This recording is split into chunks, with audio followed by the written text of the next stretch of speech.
Baik, Assalamualaikum warahmatullahi wabarakatuh. Perkenalkan, nama saya Echa Kurnia, NIM 231108 dari kelas PAI 4A.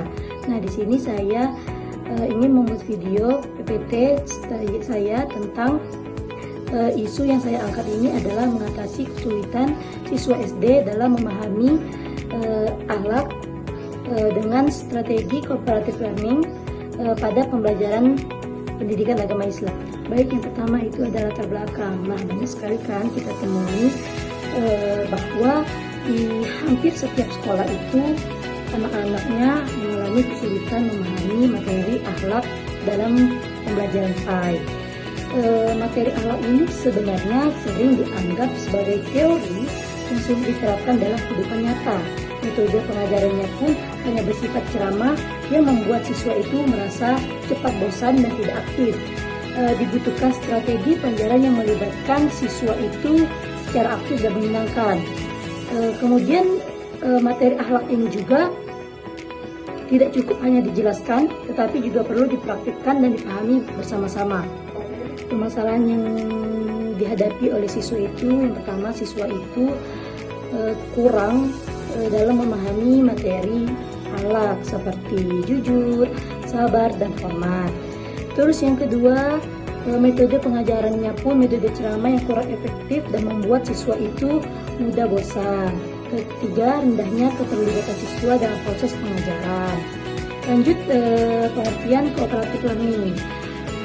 Cooperative learning adalah strategi pembelajaran dengan cara siswa itu belajar kerjasama dengan kelompok kecil. Nah, setiap anggota kelompok kecil itu saling membantu dan memahami materi. Terus juga mendorong partisipasi aktif dan saling tanggung jawab. Kemudian alasan untuk menggunakan cooperative learning ini, saya sendiri memakai ini karena yang pertama mendorong siswa itu lebih aktif berdiskusi dan bekerjasama dalam kelompok kecil. Yang kedua, siswa belajar melalui pengalaman dan saling membantu antar anggota kelompok. Terus yang ketiga, nilai-nilai akhlak lebih mudah dipahami dengan ketika kita dikaitkan dengan situasi nyata. Yang keempat, meningkatkan rasa tanggung jawab dan empati siswa terhadap sesama. Nah, kemudian ada contoh materi akhlak dan penerapannya yang sering digunakan di sekolah itu yang umum ya. Yang pertama, pasti kita harus belajar tentang jujur. Yang kedua, amanah. Yang ketiga, rendah hati. Terus kemudian harus toleransi. Dan adapun kesulitan yang sering terjadi, yang pertama, siswa itu hanya menghafal tanpa memahami makna. Yang kedua, sulit memberi contoh dalam kehidupan sehari-hari. Kemudian yang ketiga, kurang aktif dalam berdiskusi. Kemudian ada strategi cooperative learning, yaitu teman-teman bisa lihat di situ. Yang pertama ada siswa berpikir sendiri, terus berdiskusi dengan teman, lalu berbagi di depan kelas. Kemudian yang kedua yaitu siswa itu memerankan situasi yang berkaitan dengan akhlak seperti menolong teman atau bersikap jujur. Yang ketiga, siswa bekerja sama menjawab pertanyaan, kemudian satu wakil dari kelompok itu menyampaikan jawabannya. Yang keempat, kelompok mencari kisah atau contoh nyata dari perilaku akhlak dari nabi atau tokoh ulama di Islami.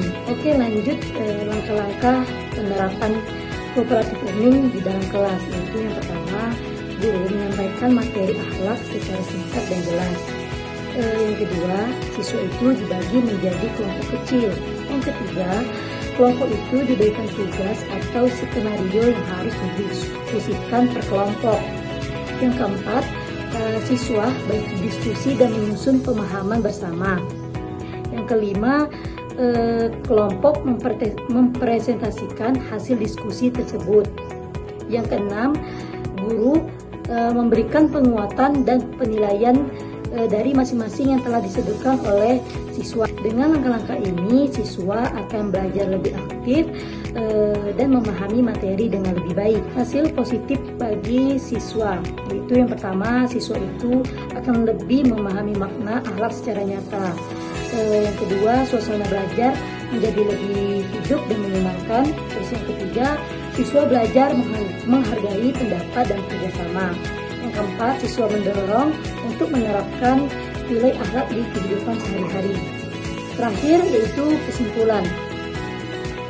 Materi akhlak akan lebih mudah dipahami jika siswa itu terlibat secara aktif. Kemudian strategi cooperative learning ini membantu siswa belajar dari pengalaman dan berdiskusi dalam kelompok. Pembelajaran PAI akan lebih menyenangkan dan menjadi lebih efektif dan bermakna jika metode ini diterapkan dengan baik. Mungkin hanya itu saja yang dapat saya sampaikan. Apabila ada kesalahan dari diri saya mohon maaf. Kepada Allah saya mohon ampun.